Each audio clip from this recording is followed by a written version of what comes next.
Hello, mga kapwa ko Livegood affiliates dyan at sa lahat ng mga iniimbitahan namin na mag-join sa Livegood. Bakit ba namin kayo ini-invite? Yun yung laging tanong, di ba? Bakit ba namin kayo ini-invite? Kasi ang iba iniisip, kasi pagkakakitaan namin kayo. So, nagkakamali po kayo doon. Although kikita kami by referral, pero hindi naman kayo mag-join dito nang wala lang. Siyempre, kaya naman kayo mag-join, meron kayong papakinabangan. So, meron kaming kita bilang bilang isang parang agent, ganon. Club membership po kasi yung company na to. Club membership po itong Livegood. Yan. Ang club membership na yan, syempre, maraming benepisyo yan. Una, makakabili ka ng murang product, factory price na product, na highest quality, na US, organic, murang-mura, factory price talaga. So, malalaman nyo naman yan pagka tinignan nyo, dinoble check nyo kung talaga bang factory price, dinoble check nyo yung quality. So kayo pa rin naman ang makakatuklas kung totoong mura at kung totoong quality. So ang tao kasi hindi mo pwedeng lokohin yan ng paulit-ulit. Pagka nalaman niyang niloloko siya, wala nang repeat order. So pero ang Livegood for 2 years, 2 taon na ang Livegood, pero still ang dami pa rin yung pong nagme-member just to avail the factory price. Maraming repeat purchase, all over 200 countries, maraming repeat purchase sa Livegood kasi quality. Merong may sakit sa bato, gumaling, merong may sakit sa may bukol sa mga cyst, natunaw, yung hindi nadudumi ng regular, ngayon regular na dumudumi, yung na-stroke, nakaka-recover, yung dating nagme-maintenance, nababawasan yung mga gamot, yung diabetic, ngayon okay na. Marami pong napapagaling yung mga produkto ng Livegood. So, marami po kami mga video niyan, panoorin nyo na lang po, about mga produkto ng Livegood, merong product demo o product orientation. Every single product, meron tayong mga video. Ang nagtuturo sa atin, mga doctors. So, isearch nyo lang yung Livegood. Yun yung FB page ng Livegood. Okay, so, yun yung benepisyo, factory price ng murang product. Factory price na, mura pa no? Factory price na product na murang-mura. So, club membership. So, pag in-invite namin kayo, may referral commission kami. At the same time, pwede pa kami kumita doon sa ibang ways of earnings na kung saan malaki. Kasi yung membership ng Livegood ay pinamamahagi sa lahat ng mga loyal subscribers. Pinamamahagi. So, yun yung dapat nyong malaman. Kailangan nyo malaman nyo kung bakit maraming nabago ang buhay because of Livegood. Saan galing yung pera? So, hindi ho yun galing lamang sa pera ng nag-member. Kasi yung nag-member, given na yan, kaya nag-member yan, may pakinabang yan kay Livegood. Factory price na product. Dropshipping website, kung gusto mong magbenta. Pero, karamihan ho nang nagjo-join kay Livegood, hindi naman nagbebenta. Karamihan na nagjo-join kay Livegood, user ng product. At the same time, kumikita. Kahit walang benta-benta, kahit hindi ka magbenta, hindi ka kasi required magbenta eh. Hindi ka required magbenta, pero kikita ka. Yun yung maganda kay Livegood. Hindi mo kailangan magbenta-benta, pero kikita ka. Kasi yung club membership na nakukuha ng company, 80% po yun, 80% po nun, pinamamahagi sa lahat ng mga members. Kaya malaki po yung natatanggap ng mga loyal subscribers at affiliates. Okay? So, ganun po kaganda yung company na to. So, kung meron kayong mga katanungan, i-message nyo lang po ako. Kasi maraming tao nagtatanong, ba't ba ako magli-Livegood? Bakit ba? May trabaho naman ako eh. So, ako, ganun din naman ako eh. Nagtitinda ako ng tubig, mineral water. Nung ako ay naimbitahan dito sa Livegood, via call. So, kumikita naman, kahit maliit lang, pero kumikita. Pero bakit ako nag-join kay Live Good? Kasi may pangarap po ako eh. Dito sa Live Good, malaki daw yung potential na income. Syempre, paano ko makukuha yung pangarap ko? Syempre, pag malaki yung potential income, possible ako kumita ng malaki, yan, pwede ko makuha yung pangarap ko. Kasi yung pangarap ko malalaki. Hindi naman bastang pangarap na cellphone, pangarap na appliances. Ang pangarap po natin, mahal, milyon ang halaga ng mga pangarap natin. Bahay, sasakyan, property. So, kailangan mo ng malaking income bago mo makuha yung pangarap. So, kaya nung nalaman ko kay Live Good, malaki pala yung potential income, sinimulan ko ng aralin. Tapos, nag-join ako. So, 2 taon na ako dito na consistent. Every single day, ginagawa ko yung negosyo to. Focus, pinag-aralan ko. So, ganun din naman eh. Pag ako yung nagtrabaho, araw-araw din naman ang pasok. Araw-araw, dapat trabahuhin mo. Seryosohin mo. Commitment. Sa pagtitinda, ganun din. Araw-araw din, dapat gising na ako, maaga pa lang kasi bumibili ng stock. Diba? Tapos magtitinda sa kalsada. Araw-araw po yun. Wala nga akong day off nung nagtitinda ako Seryoso po ako dun. Pero, hindi kayang ibigay yung pangarap ko. So, sa madaling salita, mamasukan ka man o mag-traditional na negosyo ka, lahat po yan ay binibigyan ng oras, araw-araw. Mag-day off ka man, once a week lang, di ba? Pero seryoso, umaga hanggang gabi. So, kahit ano gawin mo, kailangan mo magseryoso Kailangan mo bigyan ng oras, kailangan mo mag-effort, kailangan mo seryosohin. So, nakita ko yung Live Good, negosyo, may opportunity para kumita. So, ang ginawa ko, sineryoso ko rin. Ang mindset ko rito, gagawin ko to ng everyday, umaga hanggang gabi. Kasi wala naman akong trabaho na nun nagtitinda ako ng tubig. Pero nung time na yon, in-stop ko na yung pagbebenta ng tubig Kasi, nakikita ko yung future ko dun Wala naman akong magandang future dun. Wala hindi naman ako yayaman dun, hindi naman ako kikita ng malaki dun So, nag-decide ako, mag-focus na lang ako kay Live Good. Kasi may pagkakataon mabago buhay ko Kasi pagka nagtinda ako ng tubig ng tuloy-tuloy, malamang wala rin naman akong wala rin akong makuha sa mga pangarap ko. Kikita lang ako, mapapakain yung pamilya, pero pag usapang pangarap, wala. Kasi yung ibang tao, okay lang daw sa kanila na kumain lang sa 3 beses ang araw, hindi na nangangarap. Para sa akin, mali po yun. Kasi paano pagtanda mo? Paano pagdating mo ng 60, retired ka na, hindi ka na pwede magtrabaho. Tapos mahina ka na rin, pero buhay ka pa. Ang tanong, saan ka kukuha ng pera? Pag hindi ka nakapagpundar. Pag wala kang ipon. So, hindi lang yung 3 beses sa isang araw na makakain ang pangarap. Para sa akin po yun ang pangarap po ay makapagpundar ng mga property na magbibigay ng continuous income kahit na tulog ako, kahit na may sakit ako, kahit na mahina na ako, may pumapasok na pera. So, yun yung goal. Yun yung goal ko. Kaya ako nagka-interest sumali sa Live Good. Kasi alam ko kung ano yung gusto kong mangyari sa buhay ko. Alam ko kung ano yung gusto ko. Kaya minsan, yung mga tao na minsan ini-ignore nyo na yung opportunity na ganito, kasi hindi nyo na-realize na yung pala ang dapat na goal. Dapat pala mag-goal tayo ng makapagpundar ng mga property, like apartment, o kaya makabili ka ng resort o condo, paupahan mo. O kaya makapag-invest ka sa stock market. O kaya makapag-invest ka sa Pag-ibig MP2. So marami pong klase ng investment o property investment or kung ano-ano pang mga portfolio investment.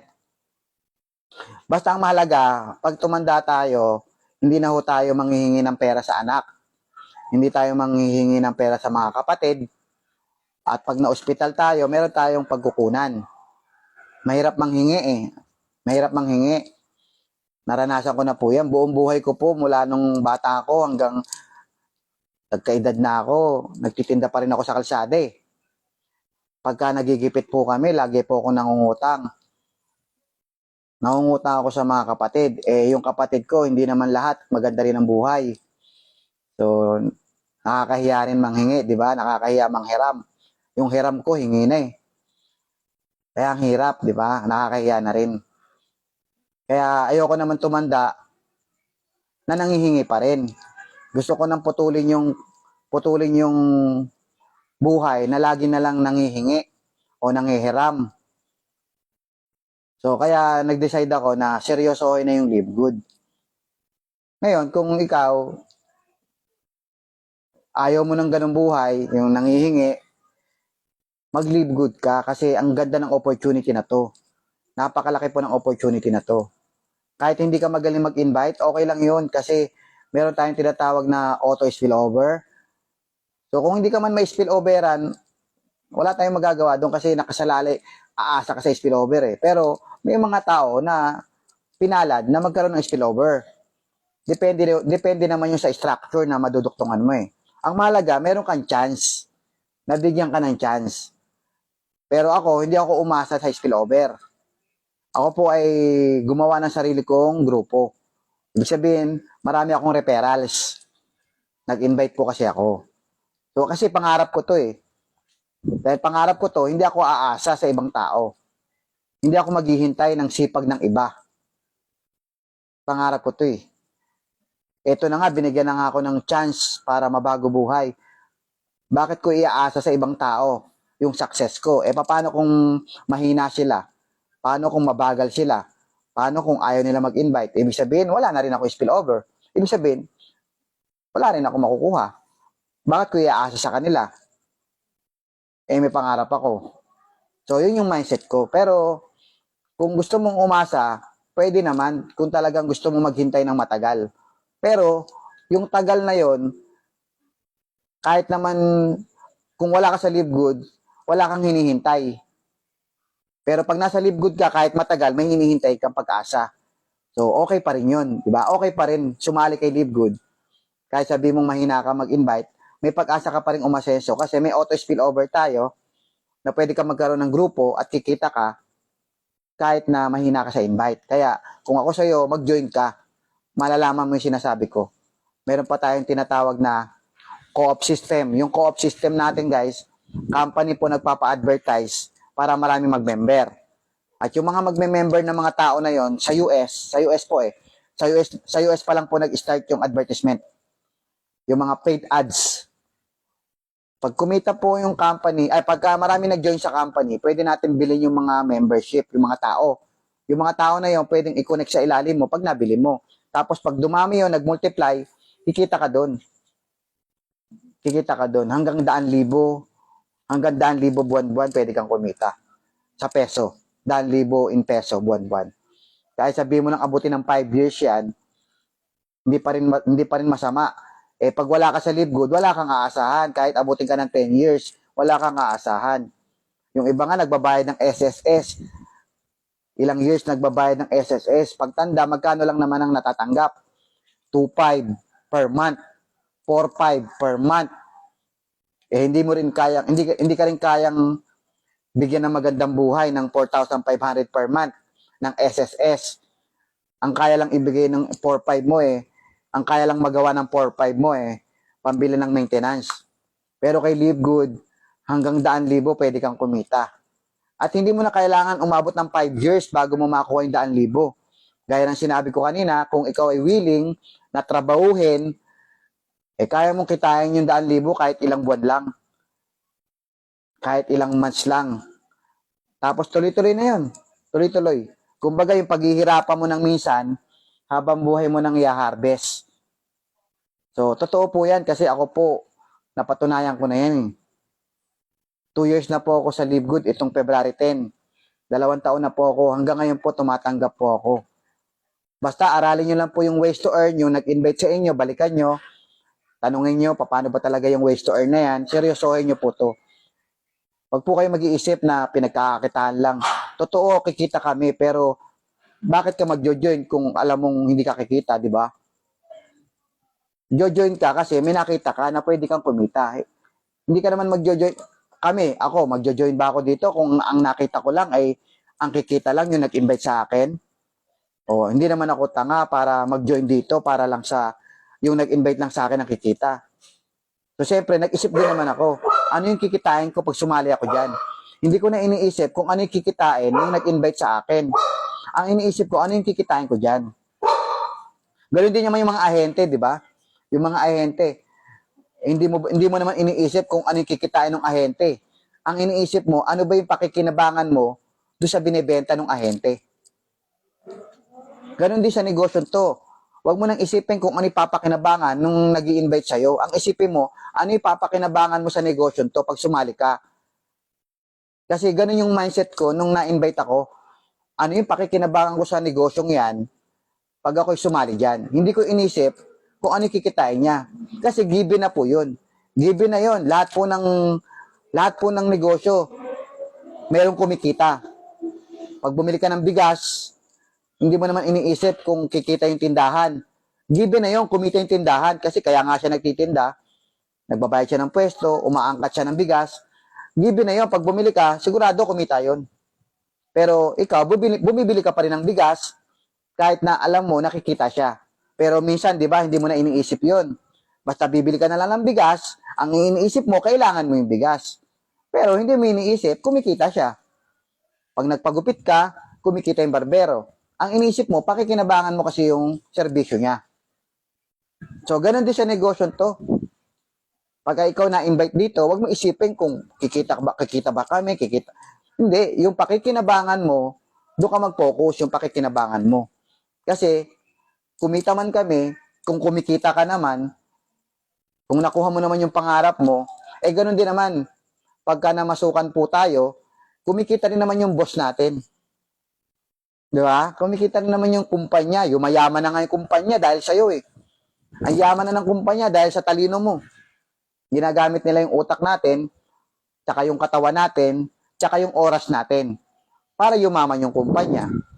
Hindi naman tayo nag-iisip na sila lang ang kumikita dahil sinuswelduhan tayo. Pero dito sa Live Good, hindi ka lang basta kikita, yayaman ka pa. Binigyan ka ng chance para yumaman. Kumbaga, meron tayong opportunity kasi meron tayong ways of earning. Yung ways of earning na yan, pag pinag-aralan mo, ang laki po ng potential income ng mga sasali.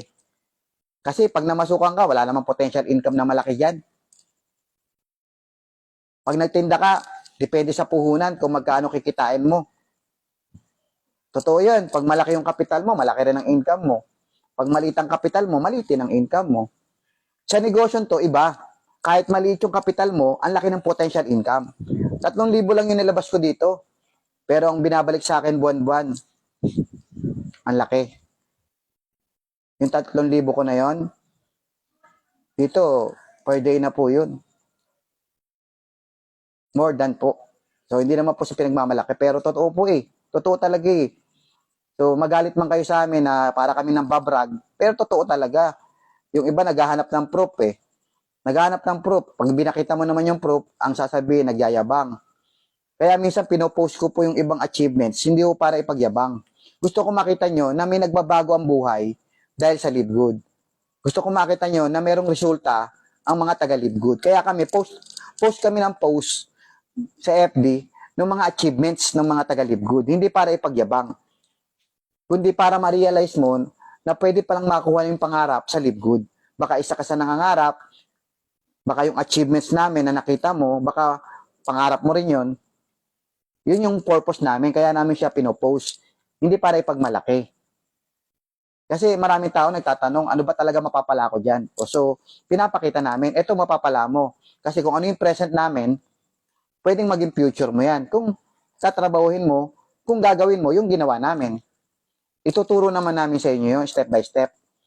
Kung willing ka. Kahit nasa bahay ka lang, kahit nagpapahinga ka, attend ka ng webinar. Wala namang mawawala eh. Habang nagpapahinga ka, nauubos yung oras mo dyan, di ba? Nakaupo ka sa bahay mo, kaysa manood ka ng TV, manood ka ng teleserye, attend ka ng webinar ng Live Good, may mapapala ka pa. So, yun lang siguro. So, sana maintindihan nyo kung bakit nandito kami lagi sa social media, lagi kaming present, lagi kaming visible. Kasi nga, gusto namin, ma-realize nyo na may pera sa Live Good at isang araw, ma-bless ka rin, kagaya namin. Maging channel kami ng blessing, maging instrumento kami kung bakit ikaw ay kumita, kung bakit nabago buhay mo. Parang ako, naging instrumento si Kuya Noel, kasi si Kuya Noel yung nag-invite sa akin eh. Siya yung naging instrumento ng Diyos para matupad ko yung pangarap ko. So kung hindi ako in-invite ni Kuya Noel, malamang nagtitinda pa rin ako ng tubig hanggang ngayon. So ngayon po, kahit papano, di ba, dahil sa Live Good, dahil kay Kuya Noel, at dahil sa mga taong under my team, natulungan ako. At syempre, dahil sa Live Good. At syempre, higit sa lahat, dahil sa Panginoon. Kasi, nagdasal lang naman ako. Nagdasal ako, nabigyan ako ng oportunidad para mabago naman yung buhay ko. Kasi pagod na ako sa pagtitinda. So, siguro yun lang. So, sana, ito na yung calling ng Diyos sa'yo. Sana, mabago rin yung buhay mo, kagaya namin. Kasi, gusto ko makita ko, lahat tayo, nababago yung buhay. So, maraming salamat. See you at the top.